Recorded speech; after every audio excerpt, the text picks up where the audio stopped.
অনেক বেশি মন খারাপ লাগতেছিল, তো ভাবলাম তোমাদের সাথে একটু শেয়ার করি। আমার একটা রিলেশনশিপ ছিল 1.5 বছর আগে। 2 বছরের মতো প্রেম করি আমরা, লং ডিস্টেন্স রিলেশনশিপ আর কি। আমি তাকে কোনোদিন দেখি নাই, ভিডিও কলে কোনোদিন আসে নাই, আমি শুধু জাস্ট পিকচার দেখছিলাম আর কিছু। এইভাবে অনেক ভালো একটা সম্পর্ক ছিল, অনেক বেশি কেয়ার করতো। মানে আমি কোনো কিছু বলার আগে না বুঝে যেত কেমনে জানি। যদিও মিস করি এখন আমি, কিন্তু কোনো কারণবশত পরে জেনেছিলাম যে ওটা একটা ফেক অ্যাকাউন্ট ছিল। মানে এত নিখুঁত ভাবে মানুষ কিভাবে আরেকটা মানুষকে ঠকাইতে পারে আমি আসলে জানি না। এই 2 বছর হয়ে গেছে আমি কোনো রিলেশনশিপে যেতে পারতেছি না, মানে আমি কাউকে বিশ্বাস করতে পারতেছি না। অনেকে আসে আমার কাছে, আসে মানে অনেক কিছু বলে আর কি, আমি এই জিনিসগুলো নিতে পারি না। বিশ্বাস জিনিসটা আমার লাইফ থেকে উঠে গেছিল। আমার এর আগে একটা রিলেশনশিপ ছিল, ওইটাও আমি খুব বাজেভাবে ঠকে গেছি। তারপরে যখন আমার একটা রিলেশনশিপে গেলাম, যে প্রথম তো কাছাকাছি রিলেশনশিপ করছি, তো আমি একটু দূরে যাই, রিলেশনশিপে যাই।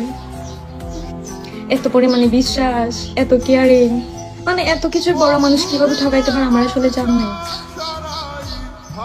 তারপর থেকে আমার মানে কারোর প্রতি বিশ্বাস আসে না। 3টা বছরের স্টোরি এতটাও শর্ট ছিল না, অনেক কাহিনী হয়েছে এখানের মধ্যে, অনেক কিছু হয়েছে। এই যে আমার একটা ফ্রেন্ডকে আপনারা আমার সাথে দেখেন না সবসময়, তাসলিম, যে আপনারা হয়তো অনেকেই বলবেন যে ওর সাথে এত দূরের ফ্রেন্ডশিপ তোমাদের কিভাবে হয়েছে, তোমরা কিভাবে ফ্রেন্ড হয়েছো।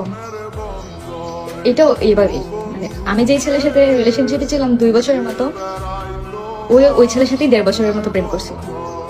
আমি ওদের আইডি থেকে চেটিং ফেটিং বের করে হচ্ছে ওকে খুঁজে বের করছিলাম। দেন ওর সাথে আমার কথা হয়েছিল, তারপর থেকে সব ক্লিয়ার হয়েছিল যে আমরা হচ্ছে দুজনেই একটা ভুল রিলেশনশিপে আছি, একটা ভুল মানুষ, একটা ভুল জায়গা।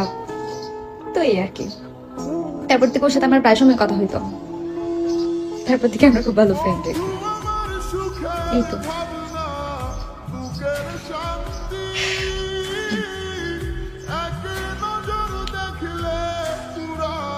আমার সেটা নিয়ে অনেক বেশি মজা নেই,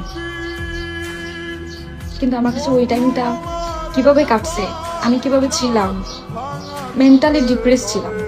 এত পরিমাণে কান্না আমি করছি, আমার চোখ দুইটা ফুলে তাকানো যেত না, এত ছোট ছোট হয়ে যেত। এত পরিমাণে কান্না করছি আমি, সবচেয়ে বেশি নিজের ক্ষতি করছি, নিজেকে আমি কষ্ট দিয়ে বেশি। এই কিছু বছর, 1.5 বছর, এখন আমি চিল, অনেক ভালো আছি,